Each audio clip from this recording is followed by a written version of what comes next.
Dear student, welcome to this lecture on merchandising and export management. In this lecture, we will discuss export documentation. Earlier, I have uploaded one lecture on export procedure, and this export procedure is very much connected with export documentation. Now, if you can see in the earlier lecture, very frequently we have come across certain documents like bill of lading, commercial invoice, GR form, KR form, etc. Now, in this lecture, I am going to discuss the what is the need for this type of documentation and what are the various types of documents and what are the contents of some important documents. Now, remember one thing: for export purpose, lot of documents are used, and here we will keep our discussion restricted on certain important documents. There is absolutely no need to know each and every documents. Only we will consider the important documents. Now, before going into the details of the export documents, let us see what is the meaning of the term document. A document is authentic proof of certain activities. As for example, you are the student of this institute, and what is the proof of this? Your I card. Similarly, your Aadhaar card, your voter ID, all these are documents, and this prove that you are the citizenship, you are the citizen of this country. Similarly, during the export also, the exporter needs to prove certain things to the for legal purpose as well as the other purposes also that we are going to discuss. That's why they have to maintain a lot of documents. Now, export documentation is really a cumbersome, time consuming, and is a complicated process. But even then, export documentation process can never be avoided. It is a very important. So let us see why export documents are important and what is the need for certain export documentation. Now, documentation formalities are necessary to enable the importer to get the contracted goods and the exporter to get the payment. Now remember, unlike in the domestic marketing, in the export markets, the exporters and importers, they are operating from a large distance. They cannot very frequently meet each other, or they cannot uh, contact each other. Also, it is not possible for them to know the credibility of each other. So at this, because of this, there is always confusion in the mind of the exporter that they will dispatch the goods, but they will not get the payment. Similarly, importers also afraid that they will make the payment, but they will not get the contracted goods. So export documentations are necessary to remove this type of lockdown situation. Next is the export valuation of declaration of export valuations as per the exchange control regulations of the country and are given specific documents. Now, exporters before dispatching their goods, they have to declaration in certain documents, that is what is the value of the export. As for example, if the exporters want to export garments to European countries, they have to declare the what is the valuation of the export. Okay, say if they want to dispatch the garments to the European countries, they have to mention the value of the export, say whether it is 50 lakh rupees or 60 lakh rupees or 1 crore, whatever it is. That means the declaration of the valuation of the export should be given to a particular document. Next is cover the various risks during transportation. Now, export marketing involves a lot of risk, and one such risk is transportation. And during transportation, there may be damage of the goods, there may be theft of the goods, or there may be any sort of accident or any natural calamities, there may be destruction of the goods. So, in order to get the coverage from the insurance company, the exporter needs the documentation process. Now, it is essential for the exporter and importer to comply the legal requirements in their respective countries. Both the exporter and importing countries, they have their certain rules and regulations pertaining to export and import. And exporter and importer, both of them has to demonstrate that they have complied all such legal requirements. And for this purpose, they have to do certain documentation process. Next is the customs clearance of the goods. You know that in order to export the goods, the exporter needs to obtain the customs clearance, and the customs clearance itself is a needs a lot of documents. Next is the claiming incentive from the government. Just now I have told you that exporters are taking the risk while exporting the goods to the other countries, right? And risk is taken by the exporter, but benefit also they are getting the benefit as well as the government also. So in order to encourage the exporters to export the goods, the government also gives certain incentive. Now, in order to claim certain incentive, the exporter has to furnish certain proof in form of documents that they have exported the goods. So you can summarize here that documentation is necessary for the importer to get the contracted goods and the exporter to get the payment. Similarly, the exporter needs to give declaration regarding the valuation of the export. Next, exporter needs to cover the risk which is involved in the export marketing. Next, it is essential both the exporter and importer to comply with the legal requirements. Next, to obtain the customer clearance, and lastly, to claim incentive from the government. Now, let us see the classification of the export documents. Export documents may be classified under three categories. The first one is the commercial document, second one is the legal documents, and the third one is the documents needed by the needed for claiming the incentive from the government. Now, the commercial documents are is for the commercial perspective. As for example, to get the payment from the importers. Similarly, also it will commercial documents will help the importer to take the goods into their possession.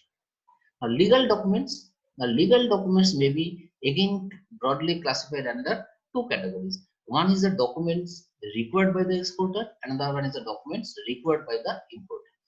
Now here the document is required by the importers, right? Why the documents is required by the importers? Because just now I have told you that importers also need to comply with the certain rules and regulation in their home country. Now these documents are needed by the importer, but these documents are provided by the exporter. Okay, now importer at the time of signing the contract, they will clearly mention the exporter what are the documents needed by the importers, and exporters are supposed to provide all those documents needed by the importers. Now the documents required by the exporter, again it may be classified in India. Basically, we will consider the what are the documents required by the exporter in India. This may be different for other countries. So in India, the documents may be of two types. One is the registration specific documents, and another is the shipment specific document. Registration specific documents means what are the documents are needed to become an exporter, and shipment specific documents means what are the document for this needed for dispatch of the goods, right? So I will discuss one by one what are the commercial documents, what are the legal documents, and what are the incentive claiming documents. Now let us see the what are the commercial documents. Now commercial documents, as I have already told you, commercial documents are basically it is the documents which are necessary to protect the interest of respective buyers and the sellers. The importer will get the delivery of the goods from the carrier on the basis of these commercial documents, and similarly, the exporter also gets payment from the importer. So these documents contain documents contain all the this category of the documents contain all the documents which are needed by the exporter as well as the importer. Now let us see there are different types of commercial documents, but we will consider only the documents which are very important. Now these are the important commercial documents like commercial invoice, bill of lading, ARVA bill, packing list, marine insurance policy, and a letter of credit. You can see there are few documents which are marked with the uh, with red color star. Okay, these documents, as for example, commercial invoice, bill of lading, letter of credit, this we have to discuss in depth. Otherwise, all these documents are also important, but it is not very important for our purpose. So let us see one by one what are the commercial documents.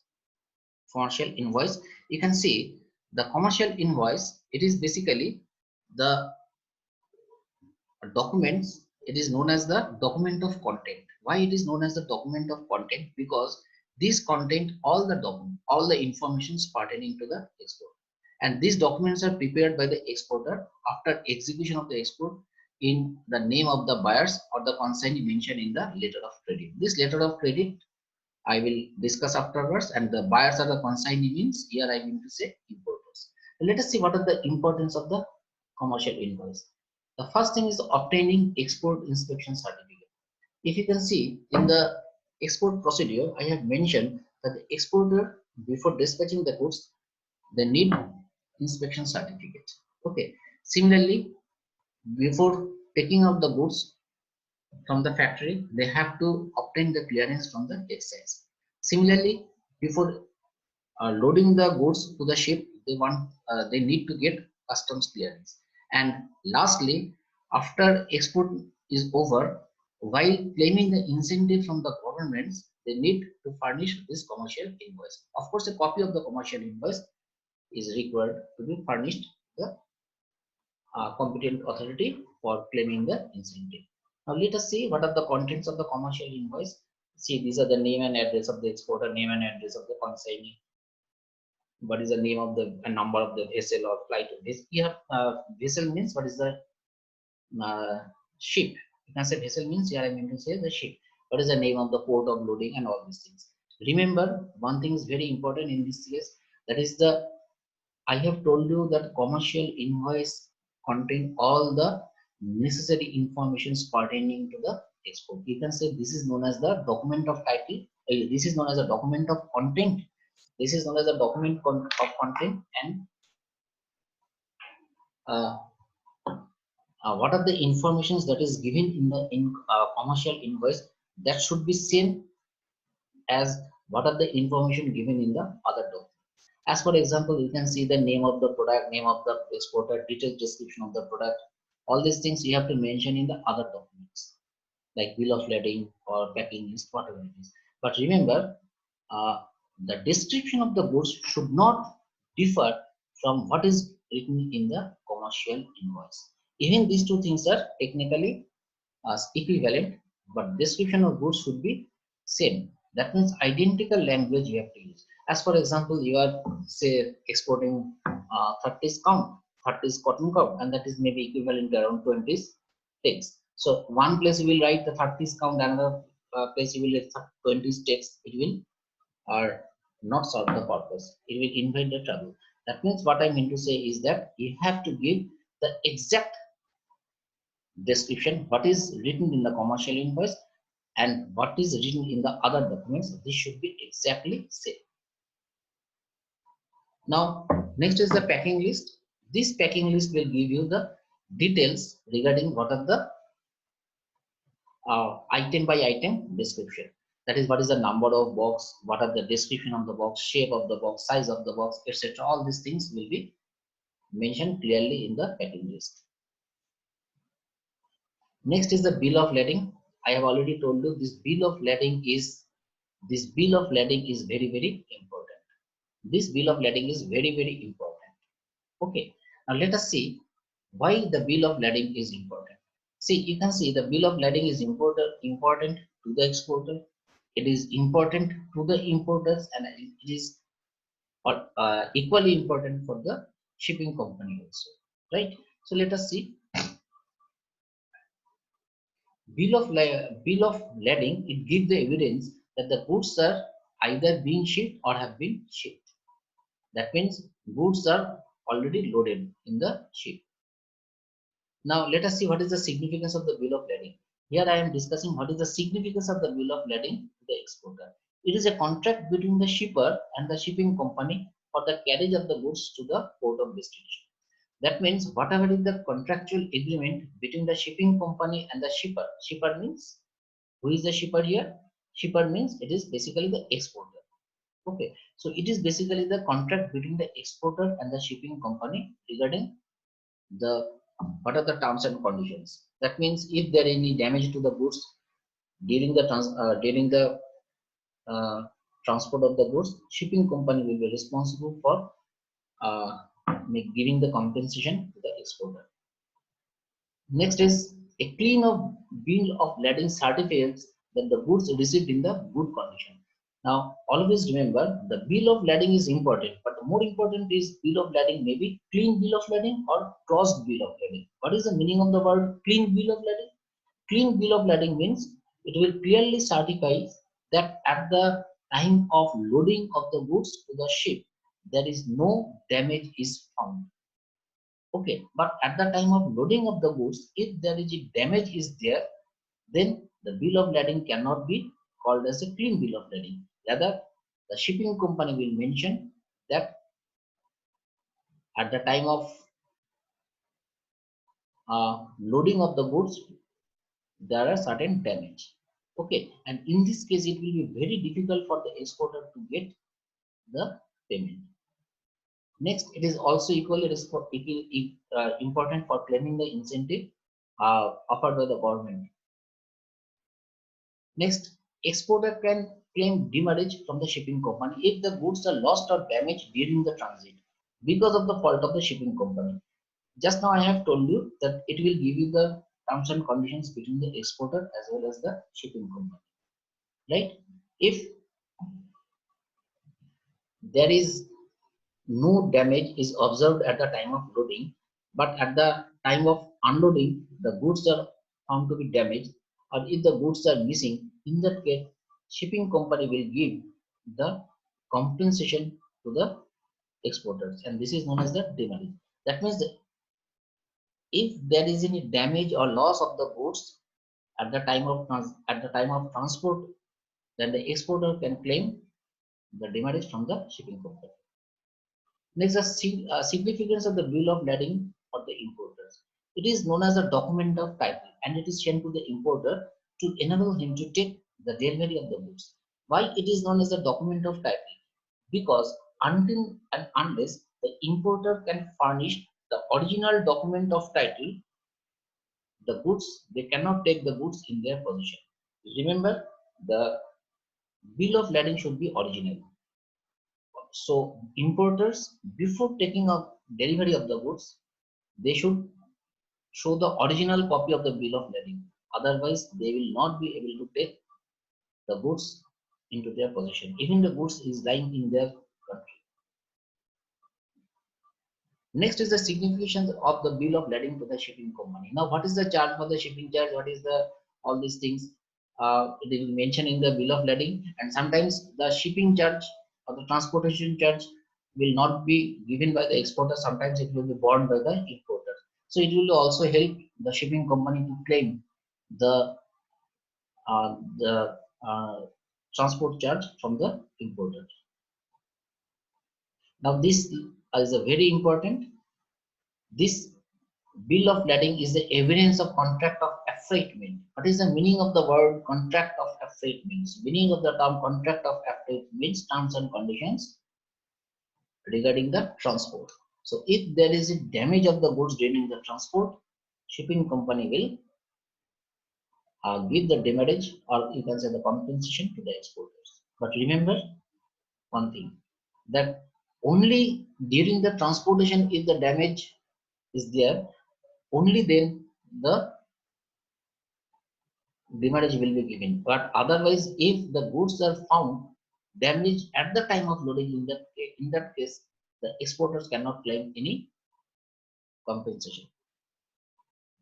Next, these are the bill of lading. I am not going to go through this. So these are basically the various content of the bill of lading. Remember, this bill of lading is issued by the shipping company, and after the goods are loaded, the a mate receipt that I have mentioned in the export procedure, a mate receipt will be given to the exporters, and based on this based on this mate receipt, final bill of lading will be issued by this shipping company, and this bill of lading would be dispatched to the importer. Importer, while taking the goods into the position, original copy of the bill of lading should submit. Okay, if they cannot submit the original bill of lading, goods cannot be handed over to them. That's why it is known as the bill of lading, is known as the document of title. Now, area bill. it is same as that of the bill of lading. Only thing is that in the case of the bill of lading, the goods are to be transported by ship, but in the case of airway bill, the goods are to be transported by means of flight. So you can say airway bill serve the same purpose as that of the bill of lading, but only difference is that here the goods are transported by means of flight. So you can say these are again the contents of the airway bill. You can just go through it, okay, and you will find that almost all the similar contents are there as far as the bill of lading. Now is the marine insurance. I have told you that uh, there is always a risk of transporting at the time of export, because during the transportation there may be any sort of natural calamities may be there, or any sort of damage is there. So for this purpose, what the exporter or the importers will do, they will give the premium, okay, and they will get an insurance policy. So in case there is any mishap at the time of transportation of the goods, what they will do, the either exporter or importer, whosoever is who is the insurance of this goods, they will take or they can claim the insurance cover at the case of any sort of natural calamities. So this is a natural practice in the natural marine insurance. Every time you need to cover your goods